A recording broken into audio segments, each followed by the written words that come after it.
नमस्कार विद्यार्थी मित्रांनो, मी नामदेव जाधव मराठी बाय नामदेव सर या ऑनलाईन प्लॅटफॉर्मवरती आपणा सर्वांचं स्वागत करतो।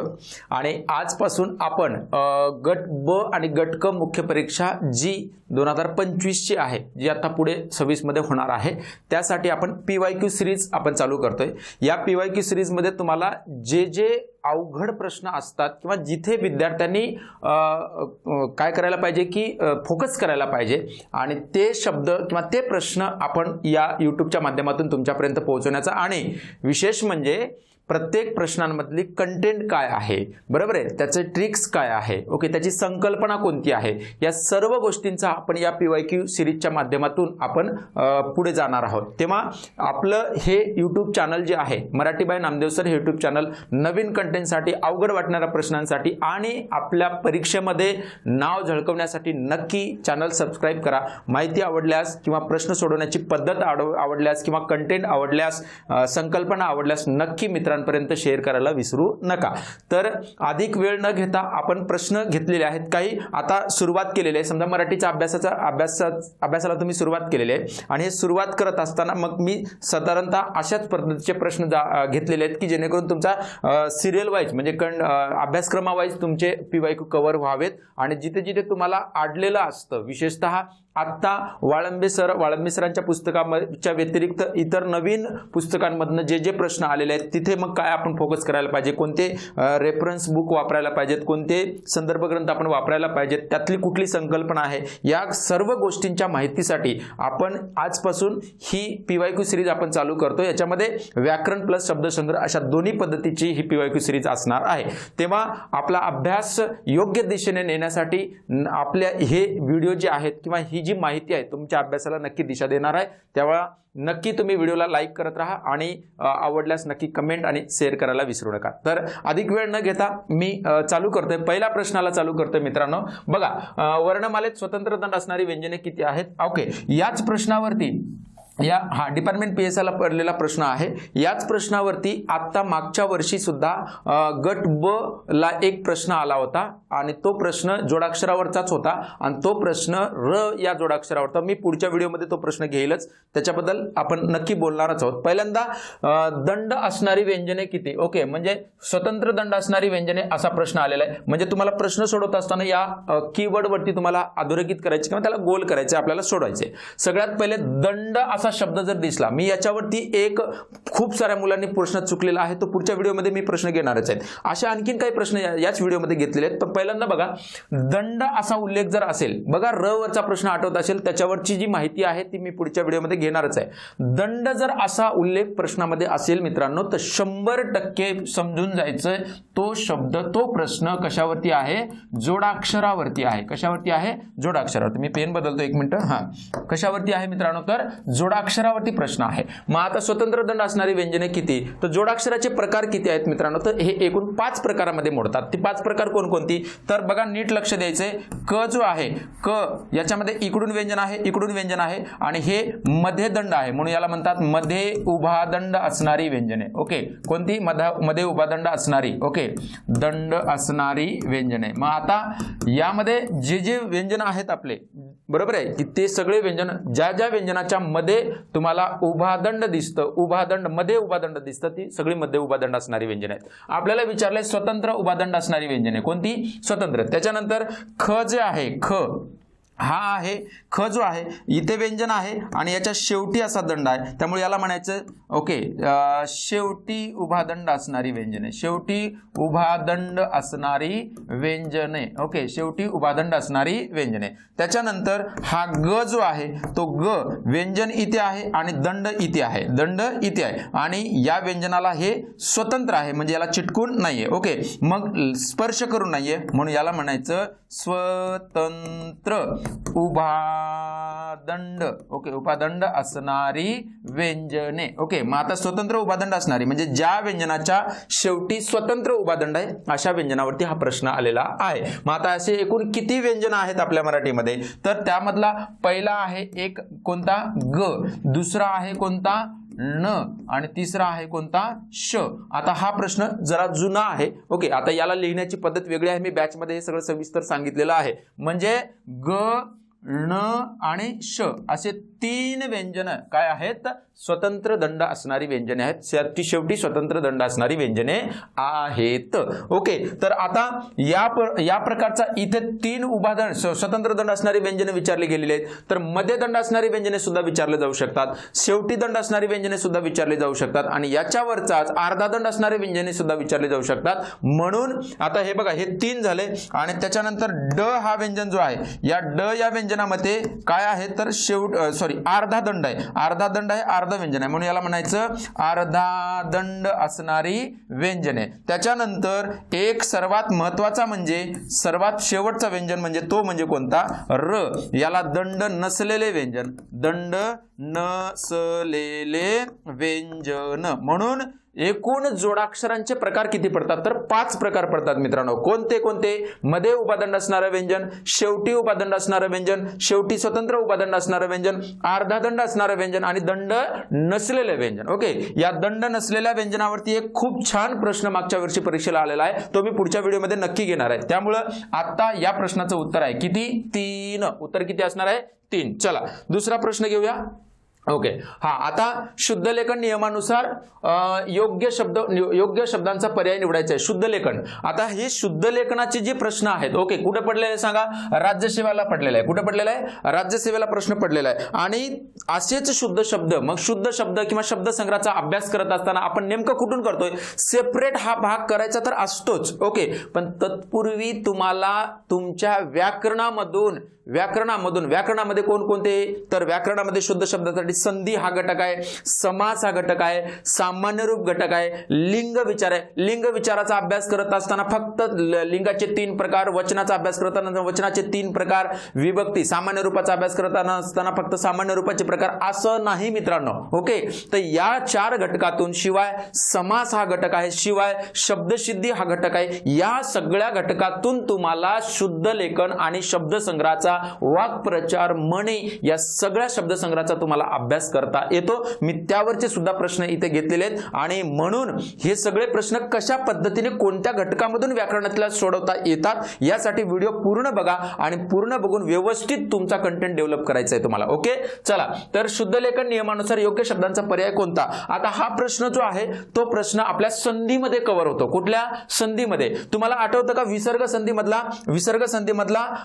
एक नियम असा आहे की 9वा नियम, मी माझ्या नोट्स नुसार सांगतो तुम्हाला, कदाचित पुस्तकामध्ये इकडे तिकडे असू शकतं. ओके, बघा, असा आठवतं का तुम्हाला, दु अधिक शासन असा एक शब्द आहे आणि नि अधिक सीम असा एक शब्द आहे, नि अधिक काय सांगा, सीम असा एक शब्द आहे. ओके, मग आता एक विसर्ग संधीमध्ये असा एक नियम आहे, पहिल्या शब्दातील शेवटचा वर्ण विसर्ग, दुसऱ्या शब्दातील पहिला वर्ण श. आता लक्ष द्यायचं, आणि इथे पहिल्या शब्दातील शेवटचा वर्ण विसर्ग, दुसऱ्या शब्दातील पहिला वर्ण स. मग आता नीट लक्ष द्या की विसर्गाच्या पुढे श किंवा स आल्यास विसर्ग विकल्पाने कायम राहतो, कायम राहतो. इथून विसर्ग घेतलं, इथून श घेतलं, मागे राहिला दु आणि तिकडे राहिला सन, दु अधिक शासन, दुःशासन. इथे बघा, विसर्गाच्या पुढे श किंवा स आल्यास विसर्ग कायम राहतो, म्हणजे विसर्ग जशास तसं कायम राहिलेला आहे. इथून विसर्ग, इथून सी, मागे राहिलाय काय सांगा, नि आणि तिकडे राहिला म, नि अधिक सीम, निस्सीम.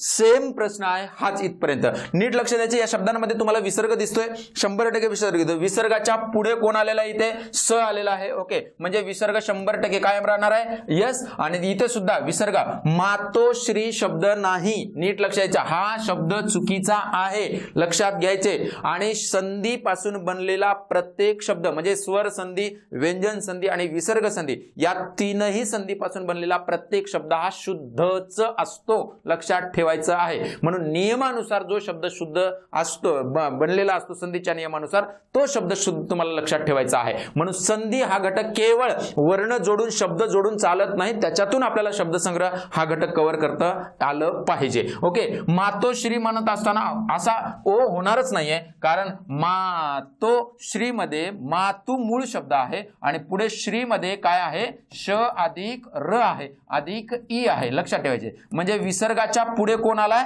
श आलाय, आणि इथे मन अधिक स्थितीमध्ये विसर्गाच्या पुढे कोण आलाय, स आलेला आहे. ओके, म्हणजे विसर्गाच्या पुढे स किंवा श आल्यास विसर्ग विकल्पाने कायम राहतो, म्हणून मन अधिक स्थिती मनस्थिती, दु अधिक शासन दुःशासन, नि अधिक सीम निस्सीम, ओके, त्याच्यानंतर नि अधिक शुल्क निशुल्क असे शब्द तयार होतात. म्हणून मातुश्री शब्द हा रिपीटेड प्रश्न आहे, ओके, राज्यसेवेला पडलाय, पण त्याच्या अगोदर गट ब गटकला पडलेला प्रश्न आहे. त्याच्यामुळं तुम्हाला ही संधी हा घटक किती महत्वाचा आहे शब्द संग्रहासाठी. त्याच्यामध्ये समानार्थी पण येतात, विरुद्धार्थी पण येतात, वाक्प्रचार पण निर्माण होतात, ओके. पाणी ग्रहण करणे, ओके, पाणी शब्द आहे, ओके. इथून चतुर्भुज शब्द आहे, त्याचे समानार्थी चतु अधिक भुज चतुर्भुज विसर्ग र संधीमध्ये आलेला प्रश्न आहे. मग ही वाक्प्रचार मणी हे सगळे शब्द तुमच्या व्याकरणातून डेव्हलप होतात. म्हणून कन्सेप्ट क्लिअर असेल ना, कन्सेप्ट क्लिअर असेल तर 100% आपल्या अभ्यासाला नक्की दिशा मिळत असते मित्रांनो. म्हणून एखाद्या घटकाचा अभ्यास करत असताना तुम्हाला दुसऱ्या घटकाशी त्याचं रिलेशन म्हणजे रिलेट करता आलं पाहिजे. म्हणजे दुसऱ्या घटकाची संबंध जुळवून जर तुम्हाला एकंदरीत विषयावरती पकड जर आणता आली तर नक्की तुम्हाला कमी वेळेमध्ये अगदी छान पद्धतीने मार्क मिळू शकतात. आणि विशेषतः अशा पद्धतीने जर अभ्यास केलात तुम्ही, म्हणजे एका घटकाचा दुसऱ्या घटकाशी संबंध लावून त्या घटकातून कोणते कोणते घटक निर्माण होतात किंवा कोणत्या घटकाचा आपल्याला अभ्यास करता येतो हे जर तुम्ही नक्की बघितलं किंवा अशा लेवलनं जर तुम्ही अभ्यास केलं, अशा पद्धतीने जर अभ्यास केलं तर नक्कीच तुमच्या परीक्षेमध्ये जो शिफ्टिंगचा कार्यक्रम असतो, म्हणजेच पहिला प्रश्न आपण प्रयोगावरती सोडवला तर लगेच तुम्हाला विशेषणावरती प्रश्न सोडवत असताना त्या प्रयोगाच्या प्रश्नापासून विशेषणाच्या प्रश्नापर्यंत येईपर्यंत हा जो विचार करण्याचा जो वेळ लागणार आहे तो वेळ तुम्हाला वाचत असतो. म्हणून कधीही भाषाशास्त्राचा अभ्यास करत असताना, विशेषतः मी मराठीबद्दल बोलेल, मराठीचा अभ्यास करत असताना एका घटकाचा दुसऱ्या घटकाशी संबंध जुळवत तुम्ही अभ्यास केलं पाहिजेत. आणि अशाच कशा पद्धतीने हे तुम्हाला संबंध जुळवता येतात याच्याबद्दलची सगळी माहिती आता या PYQ सिरीजमध्ये आपण घेणार आहोत. म्हणून प्रत्येक प्रश्न नीट आणि प्रत्येक प्रश्न तुम्हाला व्यवस्थित समजून घ्यायचा आहे. व्हिडिओ शेवटपर्यंत बघायचे, प्रत्येक प्रश्नाची संकल्पना तुम्हाला समजून घ्यायची आहे, ओके. सो चला पुढे अधिक वेळ न घेता दुसरा पुढचा प्रश्न म्हणजे उत्तर तुमचं मनस्थिती किंवा मातुश्री. इथे मातुश्रीमध्ये मूळ शब्द इथे मातो जरी घेतलं तर पुढे श्री शब्द आहे. श्री म्हणजे श आहे मित्रांनो, आणि श च्या अगोदर विसर्ग आहे. त्यामुळं कधी स च्या पुढे श किंवा स आल्यास त्याच्याबद्दल विसर्ग काय राहतो, कायमच राहतो. त्यामुळे मातोश्री चुकीचा शब्द उच्चारामध्ये झालेला आहे. उच्चारामध्ये असे शब्द असतात, आपण बोलत असतो, मारुती बोलत असतो ना आपण, तर तसंच आपण हे सुद्धा शब्द बोलत असतो, पण संधीने बनलेला शब्द हाच शुद्ध आहे. असे आणखीन काही प्रश्न पुढच्या व्हिडिओमध्ये मी घेईलच. चला नेक्स्ट प्रश्न पुढे. शकूचा नवरा म्हणजे भोळासाम या वाक्यातील सामान्य ओळखा. आता नीट लक्ष द्यायचे, ग्रुप बी मेन्स 2022 ला पडलेला प्रश्न आहे, नीट लक्ष द्यायचे. आता या प्रश्नावरती, हा प्रश्न सगळ्यांना पाठ आहे मित्रांनो, परंतु या प्रश्नावरचा लॉजिक असा आहे, नीट लक्ष द्यायचे की तिथे तुम्हाला पुढच्या वेळेस हाच प्रश्न, याच लेवलचा प्रश्न थोडासा फिरवून विचारला जाऊ शकतं, म्हणून मी तुम्हाला आत्ताच सतर्क करून देतोय, ओके. नीट लक्ष द्यायचे. शकूचा नवरा म्हणजे भोळासाम या वाक्यातील काय ओळखायचंय आपल्याला, सामान्य नाम ओळखायचे. आता सगळ्यात महत्त्वाचं याच्यामधले दोन नाम कोणकोणते आहेत तर एक नवरा आणि दुसरा आहे सांब, ओके. नीट लक्ष द्यायचे. आता नवरा मुळातला सामान्य नाम आहे, मुळातला कोणतं नाम आहे, सामान्य नाम आहे, ओके. आणि साम हा मुळातला कोणतं नाम आहे, विशेष नाम आहे, ओके, विशेष नाम आहे. मग आपल्याला नामाची कार्य पाहत असताना सामान्य नामाचा विशेष नामासारखा उपयोग, विशेष नामाचा सामान्य नामासारखा उपयोग, ओके, विशेष नामाचा अनेकवचनी सामान्य नामासारखा उपयोग, भाववाचक नामाचा सामान्य नामासारखा उपयोग, त्याच्यानंतर पुढे आणखीन तुम्हाला भाववाचक नामाचा विशेष नामासारखा उपयोग, अशी उपयोग तुम्हाला म्हणजे ती संकल्पना तुम्हाला कळाली पाहिजे. आता ही एक संकल्पना आहे, हाच प्रश्न फिरून विचारला जाऊ शकतो, नीट लक्ष द्यायचे, ओके. मग आता याच्यामध्ये सामान्य नाम, मुळातला सामान्य नाम आहे, पण आता वाक्यात बोलत असताना शकूचा नवरा म्हटलेला आहे, बरोबर. लक्षात द्यायचे, मी संत्री खाल्ली असं मी उदाहरण घेतलं समजा, तर संत्री हे कोणतं नाम आहे, विशेष नाम, सॉरी सामान्य नाम आहे, ओके. पण मी म्हटलं तुम्हाला मी नागपूरची संत्री खाल्ली, आता नागपूरची हे विशेषण वापरल्यामुळं त्या वाक्यामध्ये, त्या ठिकाणी, त्या वाक्यामध्ये तुमच्या आणि माझ्यासाठी ते तिथे काय ठरलेलं आहे, विशेष नाम ठरलेलं आहे. म्हणजे नवरा म्हणजे भोळासाम असं जर म्हणलं असतं तर नवरा सामान्य नाम असता, पण आता आपण कोणत्या नवऱ्याबद्दल बोलतोय, फक्त शकूचा नवरा. म्हणजे हे विशेषणामुळे शकूचा नवरा हा षष्टी संबंधाचा विशेषण जो आहे त्याच्यामुळं नवरा हे या वाक्यामध्ये कोणतं नाम झालेलं आहे, विशेष नाम झालेलं आहे. आणि सांब हे मुळात विशेष नाम आहे, कोणतं नाम आहे, मुळात विशेष नाम आहे, परंतु परंतु या विशेष नामाची उपमा कोणाला दिलेली आहे? नवरा या शब्दाला दिलेली आहे. म्हणजे एखाद्या नामाला जेव्हा उपमा दिली जाते तेव्हा ती गोष्ट सामान्य होऊन जाते.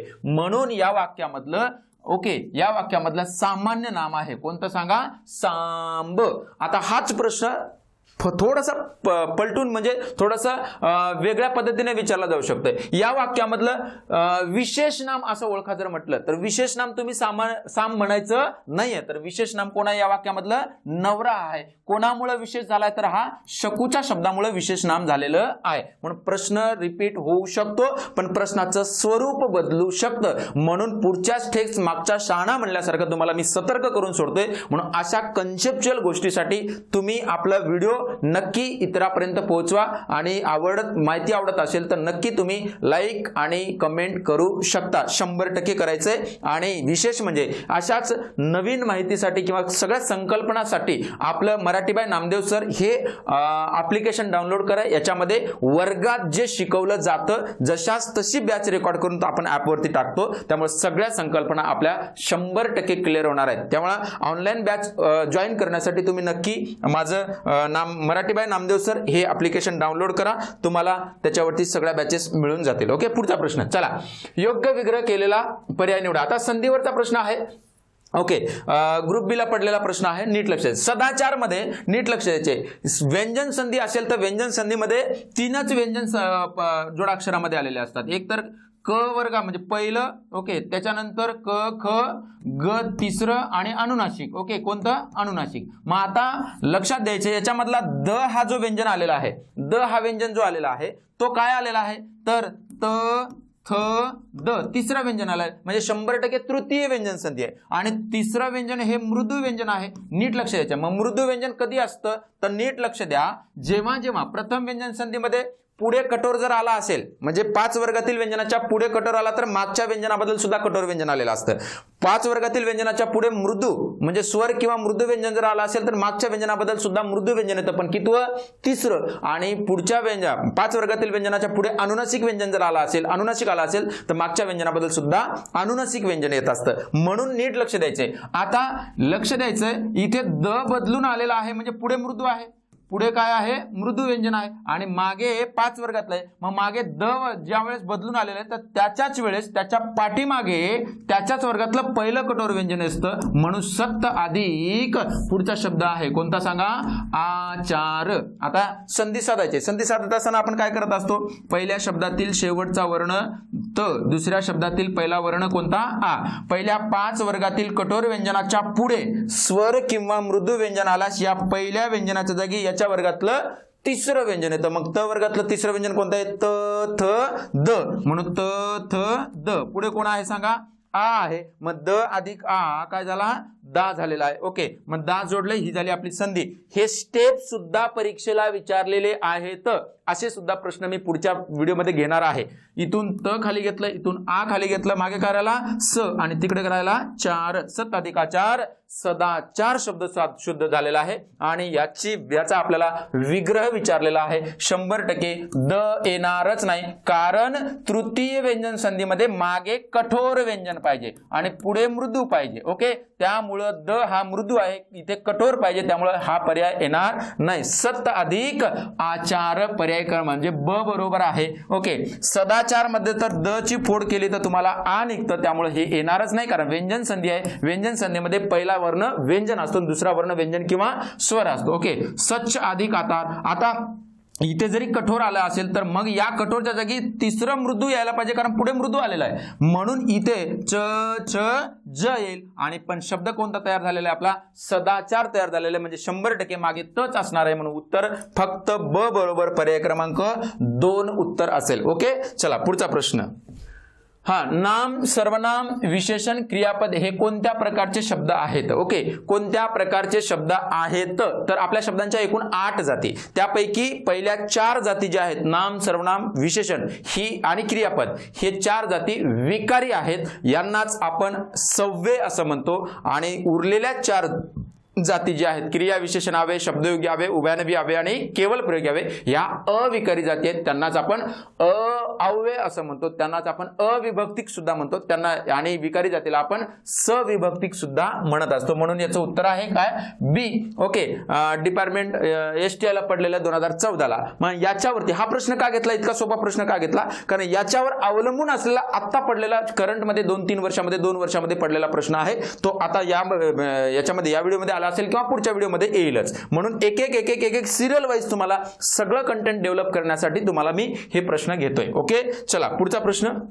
आता असा प्रश्न बघितल्याच्या नंतर राज्यसेवा मुख्य परीक्षा. मग विद्यार्थी मित्रांनो, मी राज्यसेवेचे प्रश्न का घेतले तर त्याचं कारण सांगतो की आता झालेली जी पूर्व परीक्षा आहे गट ब ची, त्याच्यामध्ये जर प्रश्नांचं स्वरूप बघितलं तर साधारणतः 30 ते 40% प्रश्न हे राज्यसेवा स्वरूपाचे आलेले आहेत, म्हणजे कन्सेप्च्युअल गोष्टी आलेल्या आहेत. मग असा प्रश्न पाहिल्याच्या नंतर तुम्हाला थोडंसं आता आपली तयारी करत असताना सुद्धा आपण त्याच लेवलनं केली पाहिजे, कारण तुमच्या सोबत सगळे राज्यसेवा पहिले जे राज्यसेवा करत होते तेच आता तुमच्या सोबत मेन्सला कॉम्पिटिशन मध्ये असणार आहेत, स्पर्धेमध्ये असणार आहेत. त्यामुळे आपली तयारी सुद्धा अशाच पद्धतीने पाहिजे. आता बघा याच्यामध्ये सामान्य रूपाबद्दल काय विचारलेले, खालीलपैकी सामान्य रूपाच्या संदर्भात असलेली अचूक विधाने ओळखायची आहेत. आपल्याला काय ओळखायचे आहेत, अचूक विधाने. आता अचूक विधाने ओळखत असताना आता हे जे स्टेटमेंट लेवलचे प्रश्न आहेत याच्यामध्ये तुम्हाला मी फक्त लक्षात ठेवायचे 4-4 ओळीमध्ये सगळे शॉर्टकट सांगितलेले आहेत, 4-4 ओळीमध्ये सगळे. आणि जगातला कुठलाही या मुद्द्यावरती प्रश्न येऊ द्या,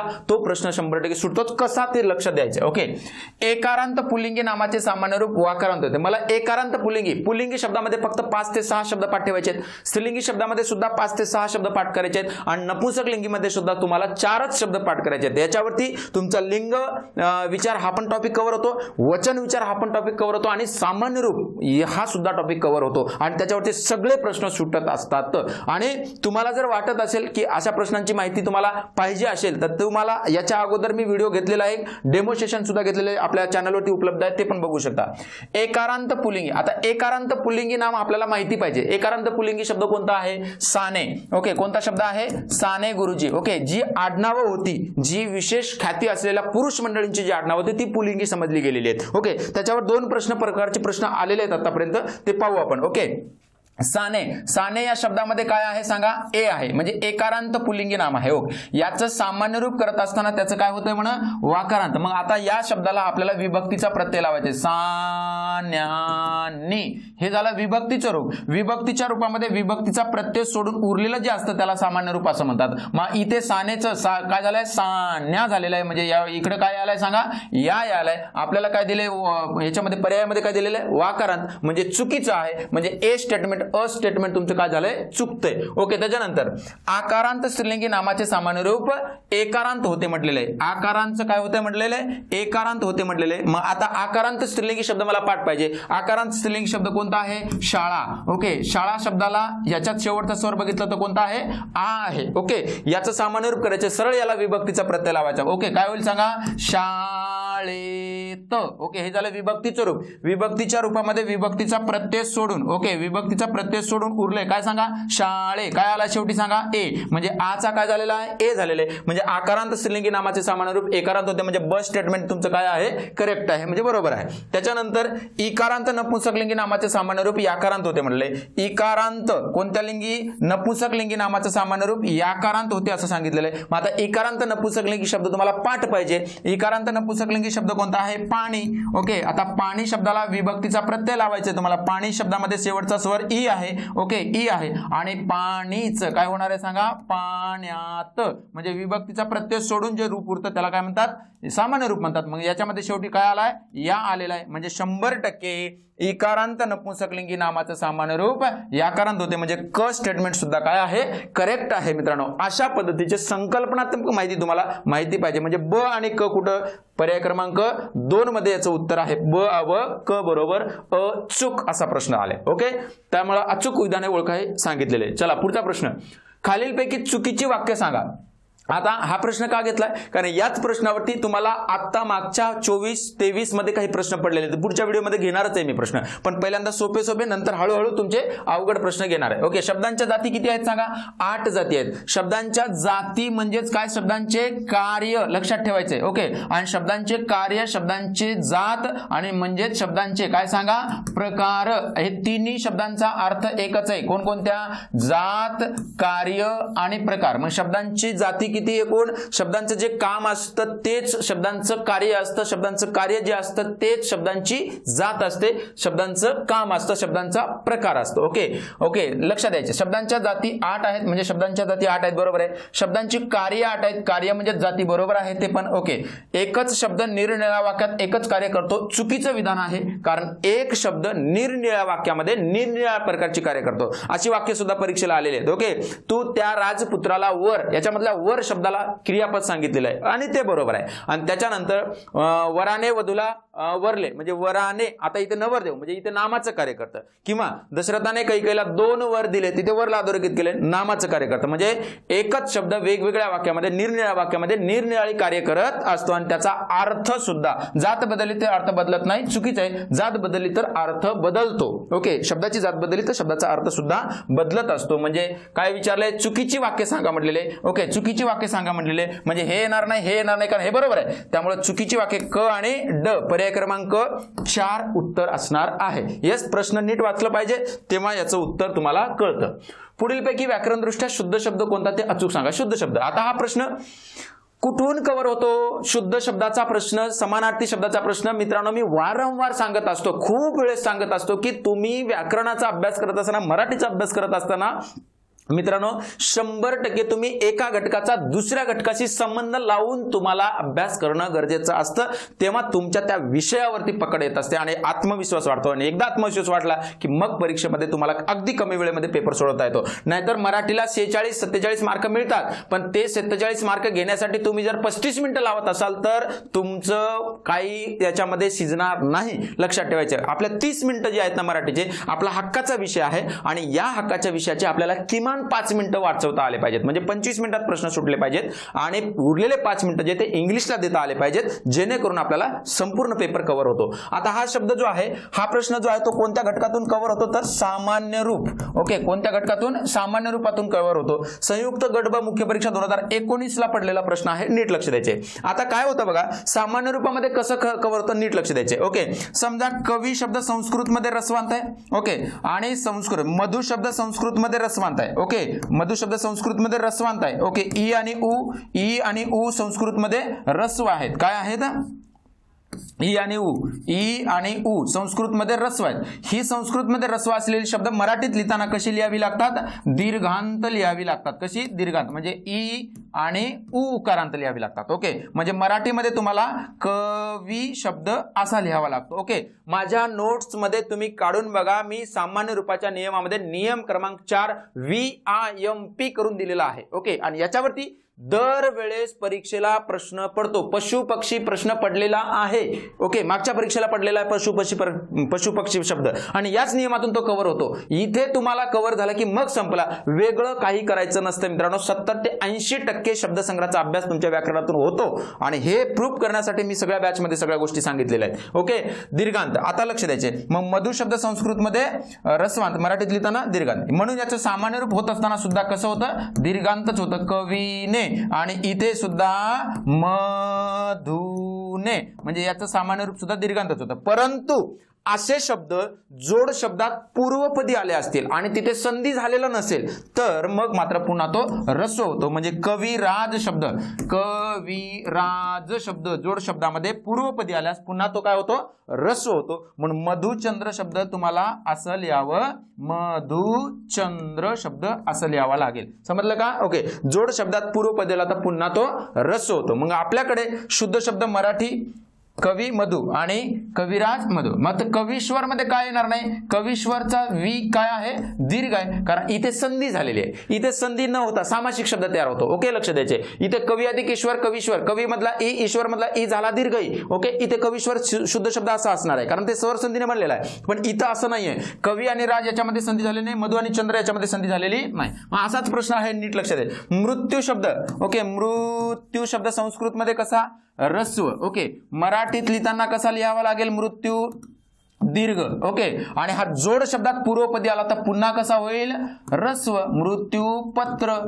ओके, मृत्यूपत्र किंवा मृत्युंजय. ओके, नीट लक्ष द्यायचे. आता बघा, हा संस्कृत मध्ये आहे, याला आपल्याला घेणं देणं नाही. मराठीत लिहिताना कसा लिहावा लागतो, याचा अंत्यस्वर दीर्घ.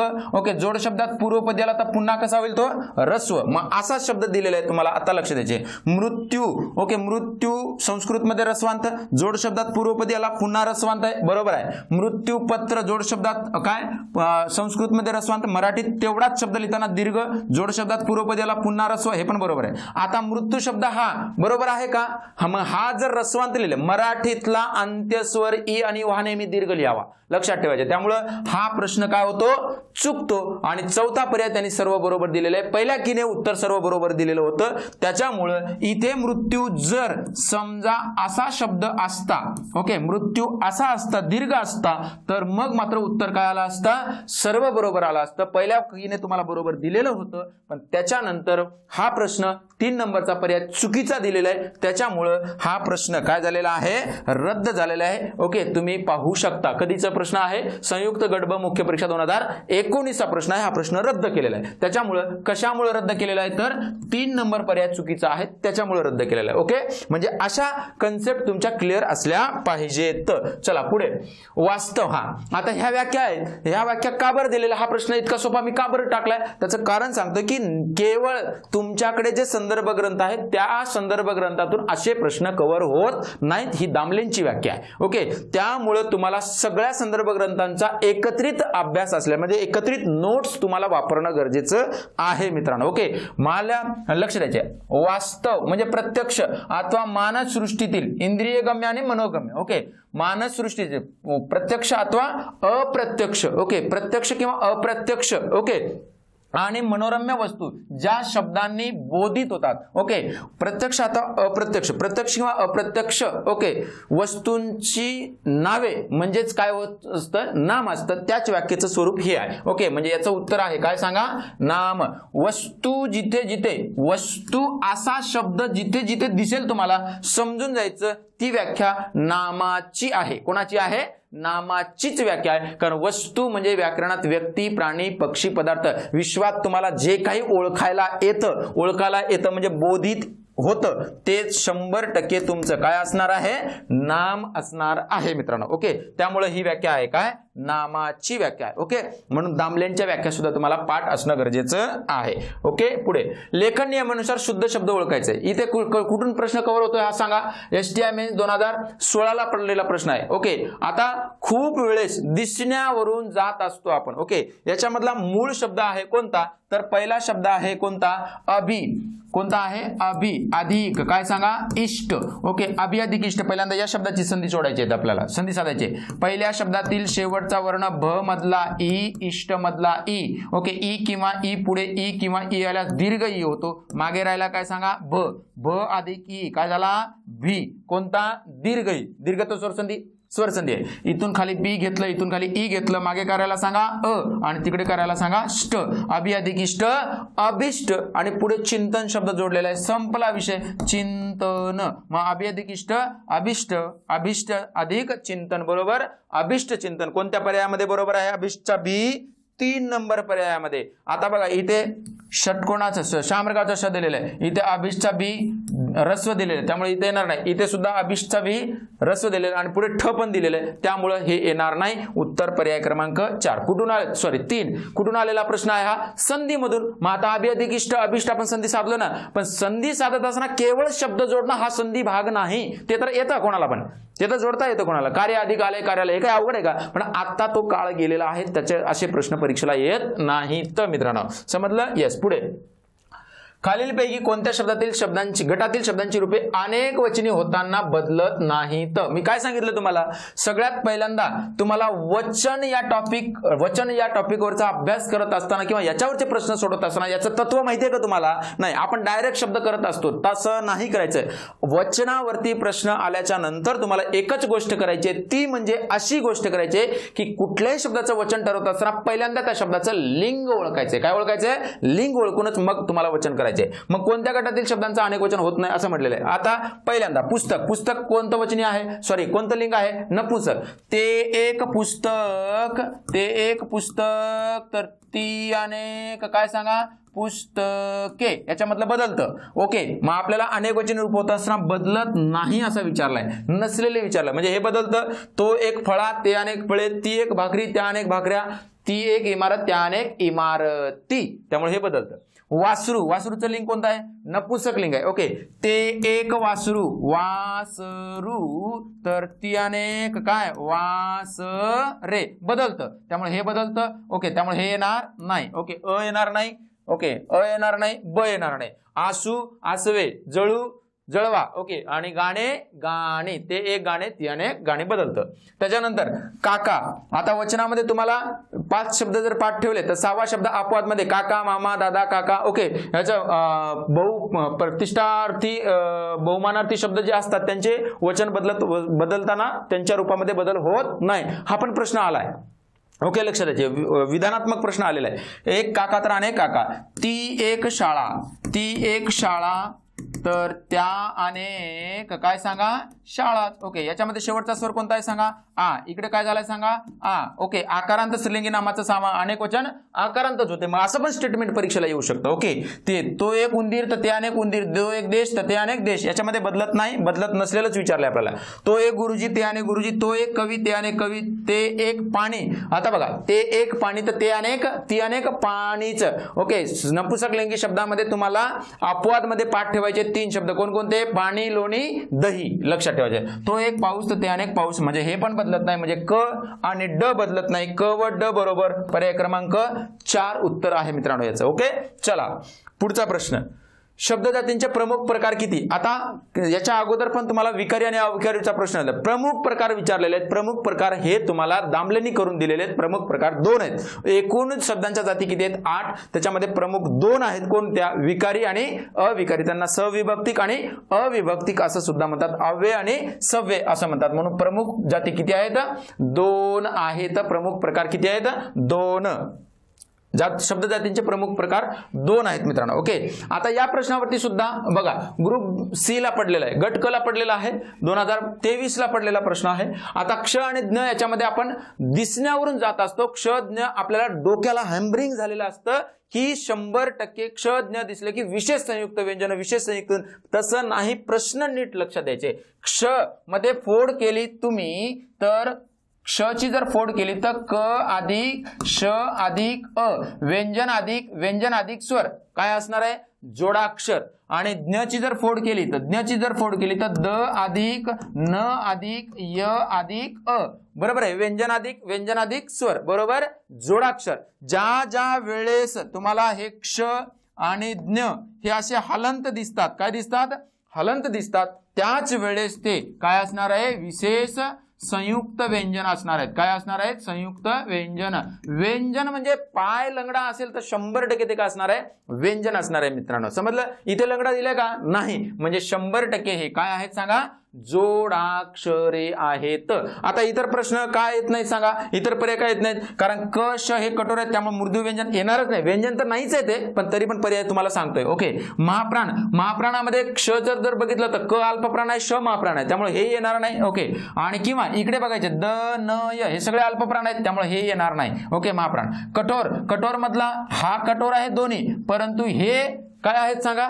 मृदू आहेत. द मृदू आहे, सर्व अनुनासिक मृदू आहे, अर्धस्वर मृदू आहेत, सर्व स्वर मृदू आहेत, त्यामुळे तेही प्रश्न म्हणजे तोही उत्तर येणार नाही. उत्तर आहे पर्याय क्रमांक 2 जोडाक्षरावरचा प्रश्न आहे. लक्षात ठेवा, परत एकदा सांगतो, पूर्ण असतील लंगडे नसतील तर जोडाक्षर आहेत, आणि लंगडे असतील तर ते संयुक्त व्यंजन आहेत, तेवढं लक्षात ठेवायचं. ओके, चलो पुढे.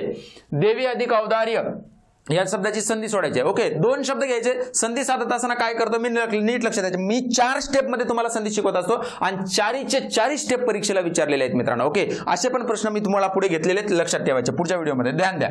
देवी, आता इथे बघा, देवी अधिक औदार्य असा शब्द आहे. ओके, काय करायचं आपल्याला, पहिल्या शब्दातील शेवटचा वर्ण, संधी साधत असताना पहिल्या शब्दातील शेवटचा वर्ण कोणता आहे, ई. दुसऱ्या शब्दातील पहिला वर्ण काय आहे, औ. ई किंवा ई पुढे कोणताही विजातीय स्वर आला, विजातीय स्वर म्हणजे वेगळा स्वर आला, तर या ईचा काय होतो सांगा, य होतो. पुढे करायला सांगा औ, मागे करायला सांगा व. व अधिक य अधिक औ. बघा आता व आणि य ला जोडून टाकायचं आपल्याला. व अधिक व अधिक य काय होणार आहे सांगा, व्य. त्याच्यात काय मिसळणार आहे, संपला विषय. तुम्हाला काय वाटतं हे घेणं नाही, तुम्ही बघण्यावरून जायचं ना, तुम्ही साधा आहे ना, तुम्ही शिकलेत ना सगळं, हे साधायचं मग. ओके, इथून काय घेतलं खाली वी, इथून काय घेतलं औ. मागे करायला सांगा दे आणि तिकडे करायला सांगा दार्य. देवी अधिक औदार्य, देव्योदार्य. पर्याय क्रमांक 4 उत्तर आहे मित्रांनो. ओके, दिसण्यावरून जायचं नाही. तुम्हाला शब्द दिलाय आणि हे सगळे ऑप्शन विचारलेले आहेत. असे प्रश्न मी पुढच्या व्हिडिओमध्ये तुम्हाला घेणारच आहे. ओके, चला पुढे पहिल्यांदा आता हा प्रश्न बघा कुठं पडलेला आहे सांगा, ग्रुप सी मेन्सला पडलेला प्रश्न आहे. म्हणजे मी आता जे तुम्हाला सांगितलं मित्रांनो, आता जे सांगितलं तुम्हाला, मागचा वर्ण कोणता आला, पुढचा वर्ण कोणता आला, हे स्टेप करा. ओके, डायरेक्ट जोडू नका. डायरेक्ट जोडण्याने तुम्ही जेवढा शॉर्टकट अभ्यास कराल तेवढं धोकादायक असणार आहे. त्यामुळे कन्सेप्च्युअल अभ्यास करा, तुम्ही 100% यशस्वी होणार आहात, 100% लक्षात ठेवायचं. ओके, मग पुढचा प्रश्न बघा, त्याने काय, वयोमान या शब्दाच्या संधीमध्ये एकत्र येणारे स्वर, व्यंजन, विसर्ग आणि संधी ओळखा म्हटलेलं आहे. आता लक्ष द्यायचंय वयोमान या शब्दामध्ये. आता ज्या ज्या शब्दामध्ये ओ दिसतं ना मित्रांनो, ओ, तर ओ हा संधीमध्ये फक्त 2च ठिकाणी, मी सांगितलेलं आहे तुम्हाला बॅच मध्ये, लक्ष द्यायचे. ओ 2च ठिकाणी, एक तर गुणादेश किंवा विसर्ग उकार संधी. मग विसर्ग उकार संधी जिथे जिथे ओ दिसतं तिथून त्याची फोड करायची आहे मित्रांनो. ओके, आता इथे बघा मी फोड करतो, वयोमान असा शब्द आहे, म्हणजे इथे ओ झालाय, म्हणजे एक तर गुणादेश झालेला असावा किंवा विसर्ग उकार संधी. जर गुणादेश झालेला असेल तर वय असा शब्द फोडून टाकायचा. ओके, जर समजा हा गुणादेश असेल तर तिथे पुढे तुम्हाला गुणादेशाची संकल्पना काय, अ किंवा आ पुढे उ किंवा उ यावं लागेल. ओके, मग ओ होत असताना उ यावं लागेल. मग जर इथे अ आलेला आहे, मागे अ आलेला आहे, आता पुढे जर पुढे शब्द वयची फोड केली, पुढे काय राहिला सांगा, मान. जर समजा हा गुणादेश असेल तर पुढे काय यावं लागेल, त्याच्या उ यावं लागेल. मग उमान शब्द आहे का, नाही, म्हणजे फक्त कोणता शब्द आहे, मानच शब्द आहे, म्हणजे हा गुणादेश नाहीये. मग गुणादेश नाही तर पुढे मान आहे, तर मागे कोण पाहिजे मला सांगा, विसर्ग पाहिजे. काय पाहिजे, विसर्ग पाहिजे. मग आता संधी साधली जाते. पहिल्या शब्दातील शेवटचा वर्ण य मध्ये काय आहे, सॉरी, य मध्ये काय आहे, य अधिक अ अधिक विसर्ग, आणि दुसऱ्या शब्दातील पहिला वर्ण काय आहे, मा. ओके, मग आता लक्ष द्यायचे, विसर्गाच्या मागे अ आणि पुढे मृदू व्यंजन आल्यास, पुढे मृदू व्यंजन आल्यास या विसर्गाचा काय होतो, उ होतो. पुढे राहिलाय मा, मागे राहिलाय अ अधिक य. ओके, विसर्गाचा उ ओन मागील अ मध्ये मिसळून त्याचा काय होतो, ओ होतो. पुढे राहिला काय सांगा, मा. ओके, इथे जसं तसं मान लिहून टाकू. मागे काय राहिला सांगा, य. मग आता असा पर्याय कुठे कुठे आहे. ओके, य अधिक अ अधिक विसर्ग. ओके, य अधिक अ अधिक विसर्ग अधिक पुढे कोण आहे, मान. ओके, पुढे मान आहे ना, येस, पुढचा मान शब्द आहे. ओके, मग त्याच्यामध्ये विसर्गाचा उ होऊन त्या मागील अ मध्ये मिसळून त्याचा काय झालाय, ओ झालेला आहे. म्हणजे य अधिक ओ अधिक मान आला का. ओके, जशास तसं 4ही स्टेप आलेत का माझे, यस. म्हणून उत्तर काय असणार आहे, वयोमान. मग य अधिक ओ, यो पुढे आहे मान, इथून घेतलं होतं य, इथून घेतलं होता मान, मागे राहिला काय सांगा, व. वय अधिक मान बरोबर वयोमान. समजलं का. अशा पद्धतीने तुम्हाला सोडवणं गरजेचं आहे. अशा सगळ्या कंटेंटसाठी महत्वाच्या म्हणजे पुढचा प्रश्न. हा चलो, आज या व्हिडिओमध्ये एवढेच प्रश्न. ओके, अशाच नवीन नवीन संकल्पनांसाठी, प्रत्येक घटकाच्या प्रत्येक संकल्पनेसाठी, नवीन माहितीसाठी, ट्रिक्ससाठी आणि विशेष म्हणजे व्याकरणासोबत शब्दसंग्रहाच्या तयारीसाठी तुम्ही नक्की मराठी बाय नामदेव सर हे नवीन आपलं ॲप्लिकेशन डाउनलोड करा. या ॲप्लिकेशनमध्ये तुम्हाला गट ब गट क मुख्य परीक्षा याशिवाय तुम्हाला आणखीन PYQच्या बॅचेस, या सर्व बॅचेस तुम्हाला दिसतील. यासाठी तुम्हाला आणखीन काही अडचण आली तर मला तुम्ही या नंबरवरती व्हॉट्सअपला मेसेज सुद्धा करू शकता किंवा कॉल करू शकता. ओके, माहिती आवडली असेल तर नक्की मित्रापर्यंत पोहोचवा आणि तुमची माहिती जर आवडली असेल तर तुमची एक कमेंट माझी ऊर्जा वाढवणार आहे, त्यामुळे कमेंट करायला विसरू नका. ओके, तेव्हा भेटूयात अशाच पुढच्या भागामध्ये. ओके, PYQ सिरीज हा एक आणि पुढच्या भागामध्ये भेटणार आहोत आपण असेच नवीन नवीन प्रश्न घेऊन. तोपर्यंत नमस्कार, थँक्यू, धन्यवाद.